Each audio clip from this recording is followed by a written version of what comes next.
Perkenalkan, saya Nia, PLKB dari Kecamatan Alungsari. Oh, nggih, monggo, Bu. Ya, Monggo pinarak. suwun, Bu. Monggo, Bu.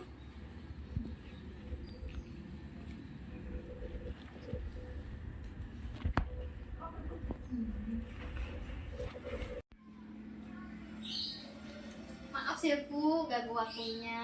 Iya. Tadi siang itu saya ditelepon Bu Lia. Tahu toh Bu, kader KB sini. Iya, Bu Lia. Dia itu telepon saya. Ngasih tahu katanya kok ada Bu Ana RT 1 yang mau nanya-nanya soal KB. Nah, jadi tadi itu saya langsung aja minta alamatnya Bu Ana dari Bu Lia. Karena saya memang pengen mampir sekalian gitu loh Bu pas pulangnya. Kan ini kebetulan arah pulang saya juga. Oh iya, Bu. Kemarin saya ketemu Bu Lia di Posyandu. Oh, mantap. Jenengan nganu ya Bu, punya banditan ya berarti ya? Iya, Usianya berapa? baru 13 bulan. Oh, udah 13 bulan. Anak keberapa ya Bu? Anak pertama. Anak Tapi masih belum pengen anak. Oh, jadi ceritanya nggak mau Iya. langsung ke susulan adik Iya. ya? Iya Bu. Nyon sewu jenengan saat ini usianya pinten? Kan 28 tahun. 28. Oh iya, memang yang paling baik dikasih jarak dulu Bu. Nanti jenengan repot nek teng grindil anake. Nah, sebelumnya nganu jenengan sudah pernah pakai KB apa? Saya pernah pakai pil KB, Iya. tapi karena nggak rutin minumnya, Oh jadi iya, sering kan bolong-bolong, harus Bu. itu ya Bu ya sesuai urutan. Berarti jenengan nggak bisa nek suruh minum itu Tiap hari terus. sering Oke. lupa. Terus sekarang masih pakai atau berhenti atau pakai KB apa? Saya sekarang pakai suntik, Bu, yang 3 bulan. Oh suntik. Tapi ya itu, Bu, apa, komennya sering terlambat ya, dua atau 3 bulan baru keluar. Iya. Ya, mohon maaf Bu sebelumnya ini jenengan punya riwayat penyakit mboten misalkan darah tinggi, terus jantung mungkin atau Oh, enggak, Bu, alhamdulillah ya, semuanya sehat. Ya, alhamdulillah ya Bu ya. Memang Bu kalau untuk suntik itu kan juga hormon Bu ya. Memang kalau ada gangguan di hormon itu biasanya memang itu sih ada gangguan di siklus mensnya.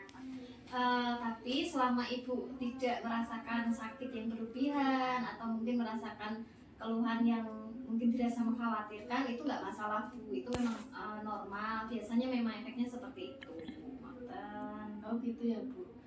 Itu, Bu, ada nggak, Bu, KB selain suntik? Soalnya saya repot, Bu, kalau harus 3 bulan bolak-balik ke bidan. Iya, maksudnya wirawiri Iya. dan bidan katanya Iya. ada sih Bu. Izinkan saya menjelaskan alat-alat kontrasepsi nggih Bu. Oh gitu, monggo. Jadi ini Bu macam-macam alat kontrasepsi. Jadi alat kontrasepsi itu ada 2 jenis, yang jangka pendek sama jangka panjang.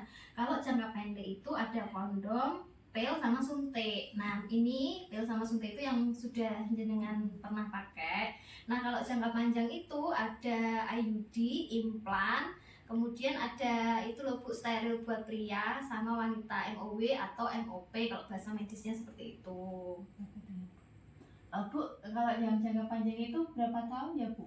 Kalau yang jangka panjang ya Bu, jangka panjang itu 3 sampai 8 tahun kecuali yang MOW sama MOP. MOW itu medis operasi wanita. Itu kalau bahasanya itu steril Bu. Jadi itu buat pasangan yang sudah nggak mau anak lagi itu biasanya pilih MOW atau MOP. Tapi karena ini kan Ibu tertariknya kan buat KB jangka panjang yang untuk Iya. menjarahkan. Nah ini di sini ada IUD sama implan. Bedanya implan sama IUD, Bu? Ya, kalau implan itu jangkanya itu Bu 3 tahun. Kalau IUD itu bisa 5 sampai 8 tahun. Jadi ini KB implan atau biasanya disebut KB susuk Bu. Jadi ini bentuknya seperti korek api yang disematkan di bawah kulit lengan atas. Nah isinya itu 2 batang, itu mengandung hormon progesteron. Nah itu nanti cara kerjanya itu menghambat ovulasi Bu. Jadi ini menyebabkan endometrium atau selaput lendir itu tidak siap untuk dibuahi. Oh gitu ya, Bu. Itu apa yang nggak sakit ya, Bu? Kok dimasukin ke bawah kulit? Iya, Jenengan nggak usah khawatir. Untuk pemasangan implan ini nanti dilayani oleh bidan yang profesional yang sudah berkompeten. Jadi nanti sebelum dilakukan pemasangan di lengan itu jenengan dibius terlebih dahulu, dibius lokal. Setelah itu implannya dipasang. Nah, setelah selesai pemasangan nanti memang biasanya ada bekas luka, tapi itu nggak masalah, jenengan langsung bisa beraktivitas selama jenengan tidak melakukan aktivitas yang berat seperti angkat junjung itu. Dan diusahakan juga tidak kena air terlebih dahulu. Ya, Bu. Kalau IUD gimana, Bu? Kalau IUD, ya ini Bu, kalau IUD seperti ini. Jadi IUD ini bukan yang hormonal, jadi ini alat bentuknya seperti ini atau spiral ini nanti dimasukkan di rahim. Jadi ini tidak mengandung hormon. Pemasangannya nanti dimasukkan melalui vagina. Sebelum pemasangan IUD ini nanti rahimnya Bu Ana nanti diukur terlebih dahulu. Karena nanti kalau misalkan ukuran rahimnya tidak sesuai nanti tidak bisa. Untuk IUD ini memang masa efektifnya 5-8 tahun. Nah, untuk pemasangan IUD ini tergolong cepat juga Bu, dan biasanya ini disarankan pada saat kondisinya itu lagi menstruasi, lagi mens di hari-hari akhir lah, mungkin hari ketiga atau 4 yang saat kondisi darahnya itu sudah mulai sedikit. Tujuannya itu selain memastikan kondisi calon aseptor itu tidak hamil, kalau pemasangannya pada saat menstruasi itu kondisi serviknya itu sudah terbuka, jadi itu nanti bisa mengurangi rasa nyeri. Terus kalau untuk keuntungan IUD ini tuh selain tadi proses pemasangan yang cepat, efektivitasnya itu juga bisa 99% Bu. Terus kalau misalkan dicopot itu nanti kesuburannya langsung pulih kembali. Contoh ibu itu tiba-tiba dalam waktu 2 atau 3 tahun pengen nambah momongan lagi, langsung aja ke bidan dicopot lagi, nanti bisa subur lagi. Oh gitu ya, Bu. Itu mengganggu hubungan suami istri nggak, Bu? Soalnya takut kalau nanti tahu. Sebelum pemasangan IUD di awal itu kan sudah diukur rahimnya terlebih dahulu. Jadi semisal ukuran rahimnya tidak sesuai itu memang tidak bisa Bu, nanti bisa copot sendiri itu. Tapi selama ukuran rahimnya itu sudah sesuai dan normal, terus ibu juga rutin kontrol ke bidan, itu insya Allah tidak akan ada kendala, tidak ada masalah. IUD ini kan walaupun ada talinya, ini tidak akan mengganggu hubungan suami istri Bu, karena tali ini tuh nanti bisa diukur disesuaikan panjang pendeknya. Itu nanti yang tahu bidan.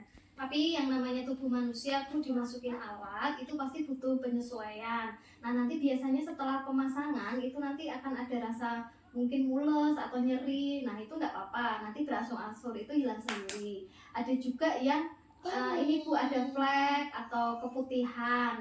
Nah selama nanti Bu Ana rajin kontrol ke bidan itu nanti tidak masalah.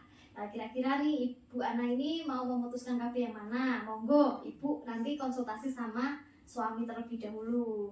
Oh gitu ya, Bu. Yeah. Kalau suami sih mendukung saja ya, Bu, mau pilih yang mana. Soalnya kan saya yang menjalani, yang Yeah. itu nggak kepopuler. Iya itu Bu yang utama ya Bu ya. Nggak sumbulan anaknya masih kecil-kecil nanti kasihan. Pengen IUD aja, Bu, biar praktis nggak repot. Ya monggo kalau nanti Bu Ana sudah mantep, sudah ngobrol sama suami, nanti monggo jenengan langsung hubungi saya aja Bu, enggak apa-apa. Telepon saya atau WA saya enggak apa-apa, nanti saya dampingi ke puskesmas. Ini saya kasih nomor saya ya Bu ya. Setiap waktu saya bisa kok di WA atau di telepon. Oh iya, Bu. Iya. Kira-kira ada lagi nggak Bu yang mau ditanyakan? Sudah dulu, Bu. Cukup Iya. Oh Nanti iya. saya konsultasi sama suami saya dulu. Oh iya. Kita hubungi Dunia. Iya, ya, nggak apa-apa Bu, monggo. Kalau gitu saya sekalian langsung pamit ya Bu ya. Terima kasih, maaf mengganggu waktunya. Nggih, matur nuwun Bu. Pareng. Assalamualaikum. Assalamualaikum. Waalaikumsalam.